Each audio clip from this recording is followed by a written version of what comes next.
Hello, and welcome to the beginning of week 4 here in MGMT 562. So this is Power, Politics, Conflict, and Emotional Intelligence. And your homework this week is to read chapters 7 and 8 in your text. You're going to also watch a TEDx, and I apologize that it didn't come up in the typical format. It just came up as a link, but it will get you there. There was something different about the way they uploaded that one. You're also going to read an article, Healthcare Revolution at Home, by, and it's from Forbes magazine. You are this week focusing on emotional intelligence, and I think you're really going to enjoy it. There's an article about healthcare and emotional intelligence and how it helps with internal and external organizations within the networks within the organization. I think you're going to find it's very interesting. You're going to have a wonderful time taking an emotional intelligence quiz. I really urge you to look a little bit deeper at this. I know that, when I ask you, and you do have a discussion question this week that asks you about your results, stop and don't think about what you have, but think about where you could work to improve. There are 4 elements in emotional intelligence. You're going to see more about this. Self-awareness, which is in touch with your emotions.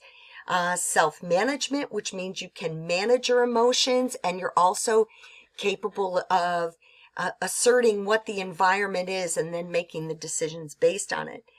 Social awareness, understanding how to work with people, and relationships, which is the ability to connect with others. This is where you build positive relationships, respond to people, influence and create influence within your team.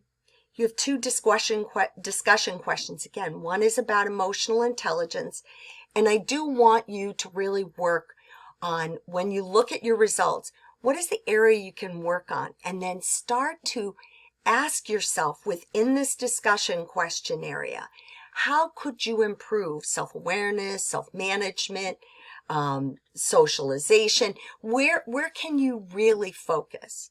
The discussion questions. The second one is your group project. You're going to notice there's no assignments this week. Now, that means you have more time to spend on your group project, which is due next week. But also, I urge you to look at the heads up, which has been available since week 1. It's about the case study that you're going to do in week 7. I would urge you to start putting a little time into that. Pick one of the ones that I've made available to you. I think there are 3 different choices. If you have one you'd like to do in a case study, by all means, let's talk about it. Finally, there is a case study analysis template. Just gives you a really nice, easy way to look at it. If you have submitted papers for the discussion question after that little snafu in week 3, I am going to be grading those no later than tomorrow. All your assignments about deconstructing a healthcare event, that will all be graded by tomorrow. By tonight, you should receive your grade for your discussion questions. Again, if somebody in your group is not working up to their requirements, please feel free to let me know. I want to give grades out that are realistic and reasonable for everyone. Finally, I do want to make a suggestion, and my suggestion is this. If you are finding that you have any missing work, by all means contact me. I will still accept it. But the longer you wait, the harder it is to find time to do it. I want to close with a quote from Ellen DeGeneres. This is an incredibly important week. So Ellen DeGeneres' quote is a very popular and important one. Power, politics, conflict, and emotional intelligence. You cannot function in healthcare unless you know who you are. So she says, care, love, be outraged, be devastated. Just don't give up. The world needs good humans today. And in healthcare, we truly need good and great leaders. Get to know your gut. That's an important part of your emotional intelligence.